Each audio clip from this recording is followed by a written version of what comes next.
Hello everyone, welcome to the panel on esports, and let me first start by introducing our panelists. First up is Andy Swanson of Twitch.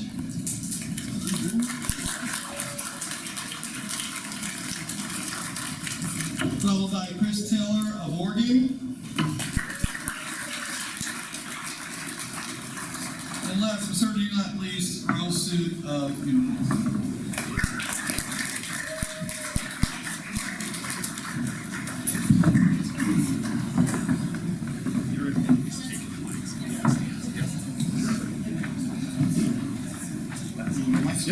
So to kick things off, I would like to ask each of the panelists to give a brief introduction about yourself and what do you do within esports overall.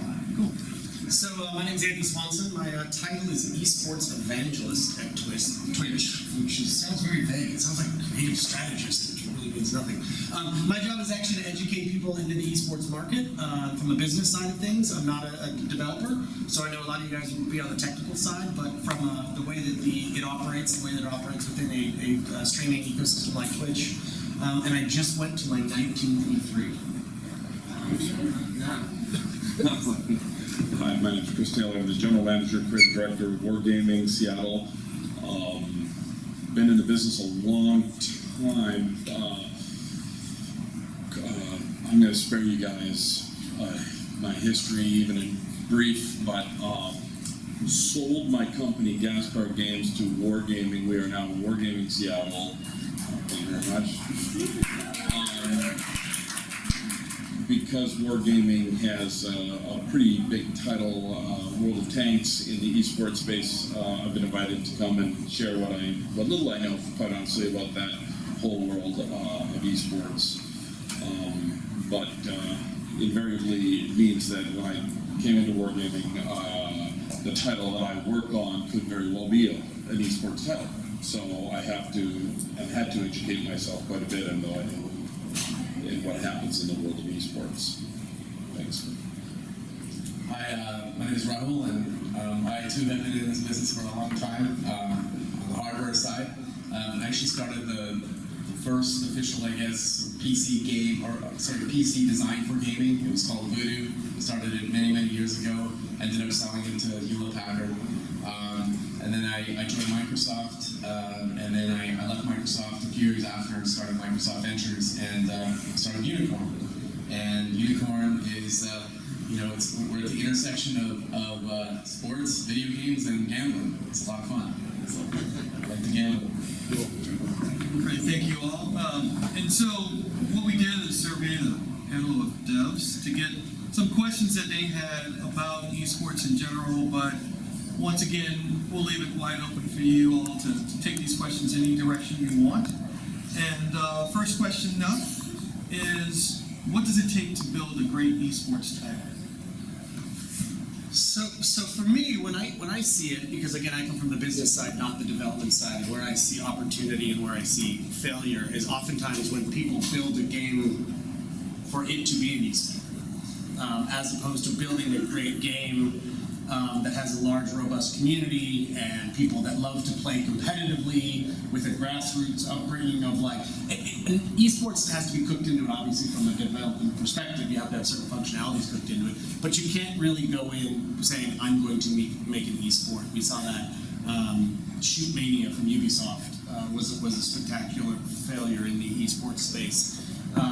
You need to go in. Even EA recently has thrown their ring in that, or they're having the ring for esports, but strategically tried to copy the MOBA genre with Dongu, and subsequently killed it as well. So it's not just something you can do. You need to make sure that you make a great game with good community features that a lot of people like to watch, and then oftentimes you can work into esport. I'll let you try.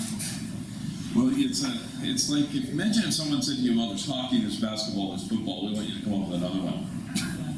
You'd be like, oh, that's hard. I think it's easier to actually go to a whiteboard in your office and say, let's come up with a game that's going to very potentially become an esport, but it's very difficult all the same. I don't think it's something that 1 in 50 might actually succeed. There might, or something like that. If the conversation we're having is quite seriously, how do you craft from the beginning an esports game? That's a very interesting conversation. I don't think we'll go too deep into that, but I think there's some fundamentals, which is, first of all, you have to have a hit game, a game that everybody wants to really play, and you have to have it's like if you have an online game like World of Tanks, you have to have a minimum number of people that log in every day to play so that the matchmaking server will work, and so on. In other words, you need a critical mass. So I think the very first thing you would say is, hey, let's make a very successful game. And then the other thing is if you take a look at a sport, now not all sports, but there's something happening where there's only one camera watching what's going on, like a ball going back and forth on a soccer pitch. This is helpful. If there's 10 different things going on in the field at one time, this is a hard thing to make interesting to spectators. We all know what it's like when the director in the shooting a hockey game decides to put the cameras on something that's not very interesting. We're like, oh, go back to the puck. We're following the puck here. And they don't make that mistake very often, of course. But that's a real fundamental part of it. So if you have a game that doesn't have a central focus to where you can follow the action, where 90% of the interest is in that central point of focus, I mean, that's going to be a problem for making an esports game. League of Legends is an interesting study because, of course, you have that I call it the line of scrimmage, and it moves back and forth down the sort of across the map. Occasionally, action does burst. In other locations of the map, interesting events happen, and that's what's sort of interesting and exciting about gaming as an esport, is that it's not exactly like every other kind of sport. But those are just a couple of things that I've noticed. But then maybe we'll get into and skim along in some of the other areas as well about why esports is something that, if you're going to make an esports game, you can do some things to plan early on, like have really good broadcast camera control systems built into your game, right? Not trying to just use a developer camera, which has got an XYZ thing on it, where it's got to have some cool, sexy control schemes so that folks on Twitch can actually broadcast a game. So things like that. Would you build out a complex camera control system before you had the hit game? Would you spend that, I don't know how many hundreds of thousands, possibly millions of dollars developing complex systems to manage your potentially future esports game? I don't necessarily think so. I think design goes a long way on paper to say, should this game become an esport, there's things we can do to immediately jump in and embrace it and make it, and leverage the success. Poorly worded, but you get what I'm saying. Anyway, those are some thoughts. Yeah, just really briefly, obviously you need critical mass. You need a great game with critical mass in the community, like Andy said. But I think you have to really think about the spectator as well. So, just whether you build it into your framework and you think about what a spectator mode might look like, the spectator is very important to this, because the more people that watch League of Legends, the more people that play it, and then the more people that buy skins. So if you look at Riot's business model, I like to think Riot is sort of like the Ferrari or the F1 of gaming, where their LCS is their F1 racing. Ferrari does racing in order to sort of build their brand. They break even on the racing side of things, but they build their brand globally as a result of that. And LCS is sort of like that for Riot. But you still have to have a great game. Those who sort of go out as developers and say, I'm going to build an esport title, are definitely bound to fail. And following up on that, given the long history, Rahul, you in particular have had within esports, going back to the days of carrying 50-pound and heavier PCs into LAN centers, what do you see that's missing today, or that has been desired for years in esports that developers can look forward to innovate on? Sure. So let's just talk about where it's kind of generally going. The future of entertainment is this. In 5 to 10 years, everybody in the developed world that matters is going to be a gamer, right? I mean, all the old people who don't play games now, sort of an anomaly. I'm in my early 40s and I still play League, and I actually play Heroes of the Storm. I'm probably one of a few that do. But there's other games that I play. I play Overwatch and that sort of thing. But with that said, in say 10 years, everybody in their 40s will be like that. It'll be normal. It'll be a normal thing to do. So, you know, back in the day, the esports were just, like you said, they're lugging their PCs into community centers, and now it's being broadcast online. And with games, with companies like Valve and Riot, who are able to create games that have critical mass and mass viewership, and with Twitch, you know, being able to broadcast it around the world, it's created this amazing opportunity, this amazing momentum. If you look at the opportunity, the total addressable market of people who participate in esports is very high, but the amount that's being monetized is very small. So there's this big delta. Now, in parallel to that, if you talk about sort of the future of entertainment, let's think about Las Vegas in particular. In Las Vegas, year-over-year traffic continues to go up, and which is amazing, right? Like traffic in Las Vegas is at the highest it's ever been, but betting revenues, especially on slot machines, is down. And they're trying to figure out what the heck are they going to do to sort of bring people back into casinos and just rethink entertainment, whether it's betting or whether it's something else. The millennials or the young people that are going to the casino are just going through the casino so they can get straight to the nightclub. They don't care about the casino anymore. So, you know, there is a big kind of opportunity with esports and with events. It's sort of like the UFC, you know, back in the day when the UFC was just a violent sport that no one wanted to be part of. Now it's like a $4 billion plus asset with massive, massive appeal. So, yeah. I think some interesting things that we're seeing also, obviously when they use the gamer global, obviously they throw mobile in there. And I think mobile is something that is a category of its own when you talk about gaming. And yet the devices are getting more and more powerful. We're starting to see traction in esports with Vainglory from Screamable Megacorp. So we're starting to actually see mobile gaming enter the esports space. I wouldn't be surprised if we saw Clash Royale for Supercell, just on the way the game mechanic is built and the phenomenon behind that. You're starting to see cross-platform play, which I think is really interesting. So people being able to play on Xbox, PlayStation, and PC. We're seeing that in Rocket League, and more the platforms are open to that idea. So there's not a walled garden when it gets into esports. So the competition can occur on any platform. So I think that sort of agnostic approach is something that's interesting that we might see more of in a couple of years. Forgot the question. Things of the future. Things of the future. Yeah. What's Esports in the future.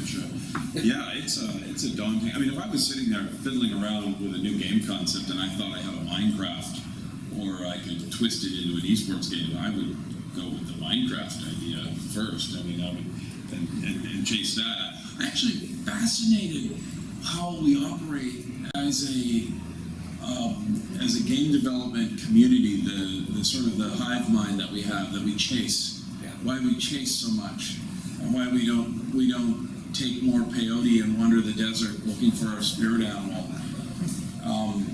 Because you could get better results than chasing a trend.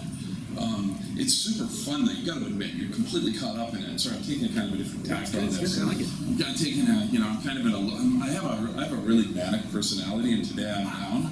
I'm sort of paying off the previous 2 weeks or something karmically for the hyperactive insanity that is my normal self. So I apologize for that. But when you go to an esports event, and there's all these people, and all this energy and all this excitement staring at the stage, it's impossible not to go, how can I create, I want to create that, I want to build that, I want to make that. And it's an easy drug to kind of take, or Kool-Aid to drink, and I don't blame people for feeling that way, but there's, of course, so many other super exciting things. I'm not trying to say sports are bad by any means, but there are some people who, like, when we're kids, watching TV on a Saturday, like, I want to be a famous movie star too. I want to be on the TV show. I want to be that person. Then you find out about all the complexities and things that those people go through, and they end up killing themselves and go, maybe that's not such a good idea after all. And I wish I was kidding about Where that. are they now? Exactly, where are they now? So I think esports is the kind of the now thing, and it's exciting. I think that if you have a title, like Wargaming has has titles that fit esports, it makes sense, you know, and it makes sense to look at it and to consider it. But it's one small part of our total business. It just happens to be a really sexy and exciting part of our business right now. So it's fun. A great example of what he's talking about is, so when I didn't know about mobile was a genre that was invented around esports. When I first came to Twitch, it's been now 3 years. I've been in the video game business a long time, and they talk about MOBA, and I was like, wait, it's not an RTS, it's not an FPS, it's not an MMO, it's not, what's a MOBA? So they create this genre, and then everybody rushed to the MOBA. I mean, you were around, everybody was rushing to the MMORPG back in the day. Everybody said, oh, shit, EverQuest is doing this, and World of Warcraft is doing this. We all need an MMO. All the publishers are doing it. So there was the rush to the MOBA. The final and third entry of that would be Heroes of the Storm for Blizzard, and no one else has really succeeded in that top-down MOBA space. So you've got 3 there. And now the big race, the hero shooter. Right? That's right. The hero shooter, well, that would be our good friends at Blizzard for Overwatch. It would be our poor friends at 2K for Battleborn, which has come and gone. It would be our, let's keep our fingers crossed for our friends at Paragon for Epic, Cliffies with Lawbreakers, right? Gigantic. Gigantic, and you also have Paladins from our friends at High-Res. So you basically got 6 games now that are all following that train. Overwatch looks like to be the preeminent winner just because they did some smart things. It's got Blizzard behind them. They've been ideating on that title for years if you watch how it evolved. But there is no way that 6 hero shooters with esports as their backbone, because these are all pretty much multiplayer only mechanics, are going to survive. And so that's something to be dangerous. And like Chris was talking about, which like, oh, that's cool, let's go chase that. But you got to understand, you know, some of these guys are going to play that game and be like, oh, it feels like that game. Yeah, what's that game where the cars push the ball around? Rocket League, super successful, super popular, but not very expensive to develop. I think really key there. Because if you're building something for $50 or $100 million, you're taking a pretty big bet on an esports win. If you can build something for $1 million or $2 or hundreds of thousands maybe, that actually intrigues me more as an idea that chases an esports outcome. Yeah, I agree with that. I mean, you know, there's lots of examples of games like that. Everyone dreams about being an indie developer that, you know, produces something for under $1 million that gets mass awareness. But yeah, I agree that's way more intriguing to me than sort of the big money production. It's going to be hard to compete with Overwatch. I mean, they've already, you know, 25% of Counter-Strike is down basically. So it's taken away 25% of players from Counter-Strike currently. That's the sort of trend, and it seems to be only growing. A lot of people who play League of Legends are moving over to Overwatch, and it's such a good game. So yeah.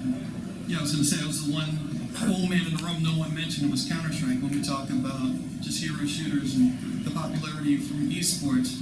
But just to turn things on, from what Chris said about, you know, to use sexy unicorn in esports, and let's marry that with another sexy unicorn in VR. What are your thoughts on VR esports? I speak on a lot of panels, and because esports is a unicorn in the room, I guess, and VR is the other unicorn in the room, and I would say Unicorn is the other unicorn. Yeah, that's true. There's a unicorn in the room. I guess I should bring that up. That's a softball there for you. Where it's just, I think that we have to be careful. One of my things that I always say is, yes, there is an industry in both of these, but you need to pause and you need to understand how the mechanics work on each of them. Before you fully believe all of the headlines that says esports is going to be $1 billion business by 6 months ago and VR is going to take over the world by this Christmas. The reality, I think, is that they're both 5 years off probably for full maturation and full business understanding, and I say that individually, separate business lines moving in tandem from one another.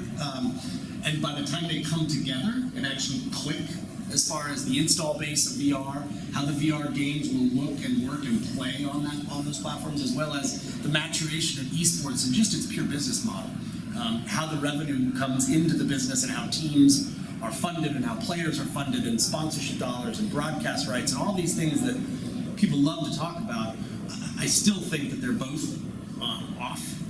I think for VR there's 2 opportunities. One is somehow you can experience what the player is playing, so you can be in the helmet, I guess would be the closest thing of the quarterback or of the football player.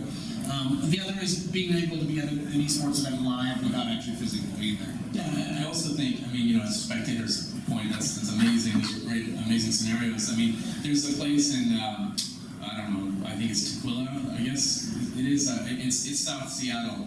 It's called Virtual Sports. And we go there with our team, and it's basically laser tag for adults. It's military spec, vests and guns that you have where, the rifles have actual kickback, and you're playing live Counter-Strike in a map with your team. There's a capture the flag mode, there's different modes, it's a lot of fun, and it's not laser tag for kids, it truly is laser tag for adults. But you can see a future where they combine, some sort of AR to it and really introduce some interesting aspects to it. I think that's definitely a real future. It's coming, but I think it's not something for like indie developer who's doing a startup to go try and take on. I mean, I wouldn't recommend it. I would think that companies like Microsoft and that sort of thing will probably invest heavily in the space and start to create the platforms to be able to do it. But I definitely see them coming together. There's no question. VR and AR will play a big part in the future of, sort of physical gaming. When I think about VR, and then I think about AR, I get way more excited about AR because AR is for every human being on the planet, and it has applications that go well beyond entertainment into. I mean, we could sit and talk about it for the rest of the day. What AR can do. The thing with VR is that it's got some really, it's super sexy. It can have some really great application in gaming, that like in esports gaming specifically, but it also has the threat of fun toy gimmick, comes and then goes, and I think that there's a lot the people who've been around and seen the Kinects and seen the Wiimotes and seen the 3D TVs and seen all that stuff. There's you reserve a little piece for the eventuality that I bring home these gadgets to my kids that you can slide iPhones into and you can put on, and there was one that was really impressive. You could kind of you could look around and you were in the solar system, and I mean there's no denying it when you just go you go, what? An iPhone and this thing and this, and I can zip to like planets and do all that. But after an hour, the kids were playing with it. And you go, how is that possible? Why aren't they still in there zipping around in the solar system? What happened in 1 hour? And I can't explain that. And I'm still going to buy probably 2 or 3 VR finished VR pieces of hardware. I'm going to spend thousands of dollars on software. I'm going to jump into the deep end of the pool. I'm going to do it all. Don't want to miss out on it. Don't want to be the idiot who didn't think it was going to be successful when it really was. Right? I mean, it's my job to know at some level. So I will do all of that. But reserving that little piece that goes, it may not be all of that, but kind of hope it does, because it's exciting and fun and cool, and we all love that stuff. So that's kind of my thoughts. It's not real business, though, when you buy it, or you buy it, or I buy it, or actually those of us in this room buy it. It's the friends of our friends who are asking us as early adopters that say, hey, it's now the 3rd Christmas. Should I get a PS4 or should I get an Xbox One for my kid? Or hey, I just heard about this new Xbox and this Scorpio. And the mass adoption for there to be a business needs to occur when you have, occurs when you have an install base that can support the cost of the hardware and then support all of the cost of developing the platform and selling the games. And so until sort of that 2nd or 3rd tier, I always call them as my buddies asking me for what should I do. When those guys are plopping down the money and Best Buy has them on the shelves at a price point that's fair, I think it's still going to be a niche industry for a while. And so one thing that could prevent the industry from going mainstream is cheating, security, integrity within esports, especially now some college leagues have talked about starting up their own esport programs. So what's your thinking on where are we at right now on the continuum of the cheating and security in esports? You guys. Well, look, I'll just say one thing. I'm in the esports business from the betting side. There's many people in major sports that believe in this. Adam Silver, the head of the NBA, Mark Cuban is an investor in Unikrn, and there's lots of people throughout the traditional sports industry that believe betting on sports is actually good for the industry. It's good, and it's part of culture, by the way, in the UK and Australia and other developed markets. In the US, somehow it's become fantasy, because of loopholes in the law and protectionism and lobbying. But the bottom line is, betting on sports almost guarantees competitive integrity, player integrity, because, quite frankly, there is no better way to spot a match fixing thing than by looking at the 15-to-1 underdog that's getting a shit ton of bets. Oh my God, what's happening? We got to stop taking bets. We got to notify the tournament provider that this is going on. They need to do an investigation. We created the first competitive integrity program for esports that doesn't just cover anti-cheating and things like that, but it also covers things like doping. It covers things like the competitive integrity of the game, working with the tournament providers, making sure that they're meeting a certain level of standard, to be able to sort of deal with this sort of stuff. But I will say this: cheating on esports is not as big a problem as people think. I mean, yes, people can cheat at home and they can script and they can do that sort of thing, but the amount of money that's coming into esports now, the players are getting paid enough where they don't want to risk their careers by cheating. There used to be a time where they would get paid very little money, and you would hear stories in Korea on like StarCraft where people take they make place bets on themselves or on the other team. They take a fall, that sort of stuff. It just doesn't happen as much as you think it would. Obviously, it is a big thing for us. I mean, we're very concerned about that. We want to make sure that there is integrity in the sports. But the same thing with the publishers. The publishers hate it. They don't like scripting. They don't like any sort of cheating. They take a very, very aggressive approach against cheaters. If you script on League of Legends, I promise you're going to get caught, and your account will get banned. It'll happen. And so there's that part of it. But there's another opportunity here. It's probably the biggest untapped opportunity in gaming, and that is the data that is being produced during a live game. For us, the data is super important because we're creating a spectator mode where you can view what's happening in the game and you can place live bets in the game. It's an incredible opportunity, that live data, and a lot of the publishers don't think about that. So when they start developing the game, they do what any publisher does, which is let's go create a great game, and that absolutely should do that. But there is a massive opportunity in the data from a monetization standpoint for that publisher, just as a sideline kind of business, where it doesn't really take much for them to do it, but being able to sort of output that data, because there are no better experts in this space. We have some of the world's leading experts when it comes to competitive integrity and just risk management working with us. And this is all they do. So we can look at data, we can look at stuff that's happening in the game and spot sort of weird anomalies. So the data is just a big piece that people just don't think about. So. That's actually really great. On the software development side, we try to make everything secure on the server, and then have to manage all the bots and the hacks and the mods and cheats and so forth that go on. And it's people are so clever, and software is so sophisticated that it's almost impossible to build something that someone won't figure out a way to exploit. But what you do is react, and you patch, and so you make your patches really fast and easy to use and transparent. So you're patching continuously. That's one of the best forces against it, because you cannot. When you have millions of people playing your game, you would have to employ millions of people to simulate that thought process. So you can't. So you just wait until someone exploits something, and then you patch it. That's a pretty good way of doing it. When it comes to actual esports tournaments and stuff, they're pretty secure, and you got guys playing on stage on machines that they can't tamper and play with. So it's pretty solid. I don't think it's not come up as a huge issue. It's just something that's an ongoing process.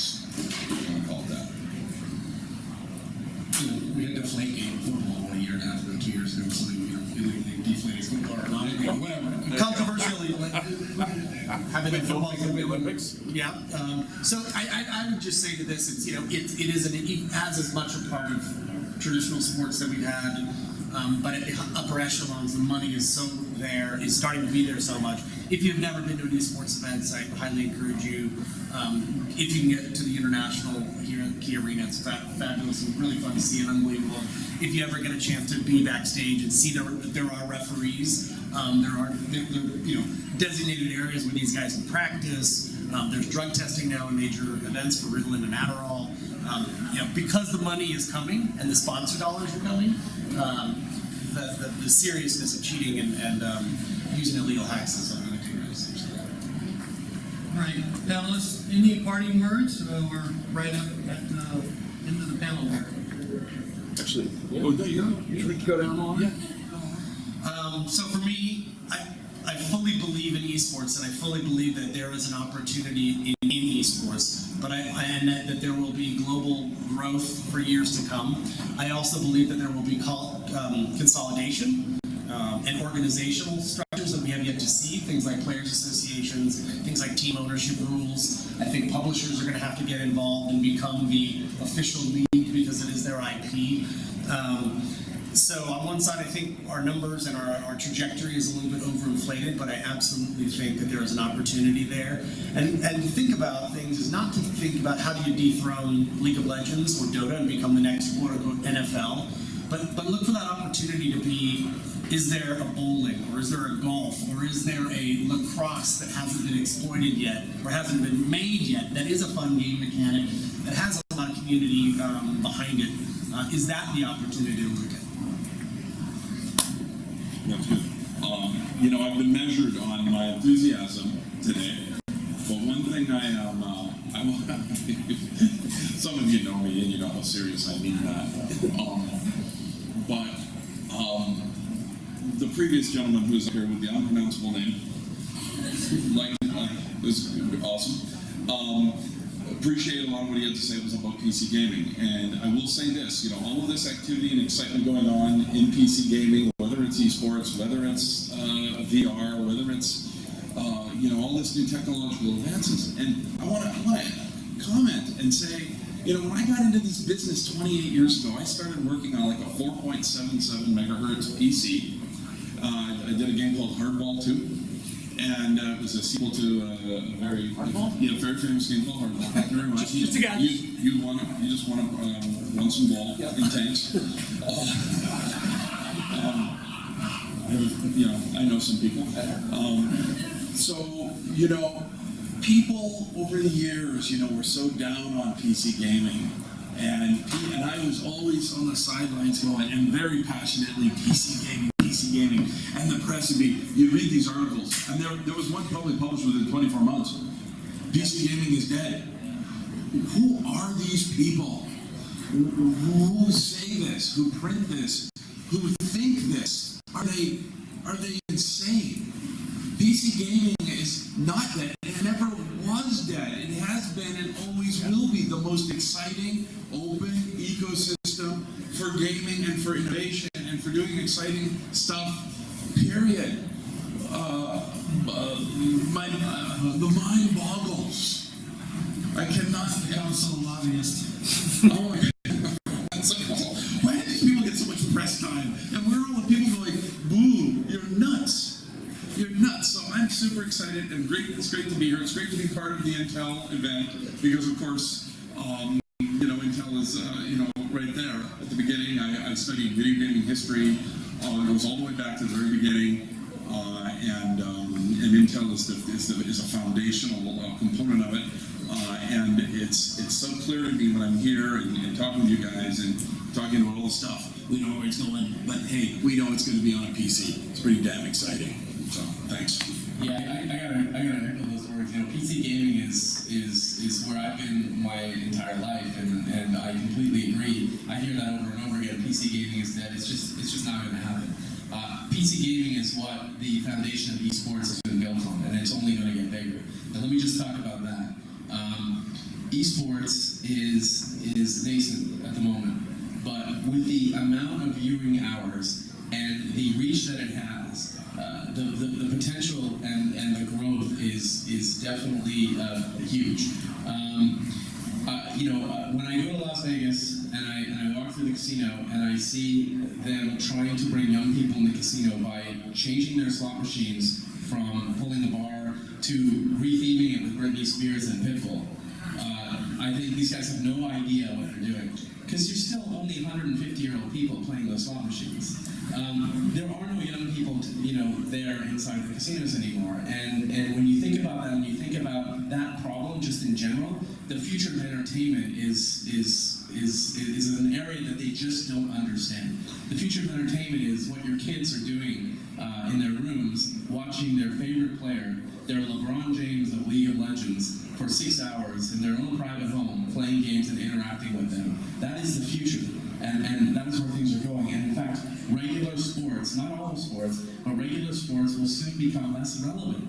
Things like F1 racing will probably die, and esports will only get bigger. So I'm not in any way saying that NFL is going to be overtaken by esports, but I am saying regular sports will start to become less relevant, and esports will only get bigger. So. Great. With that, I'd like to thank the panelists.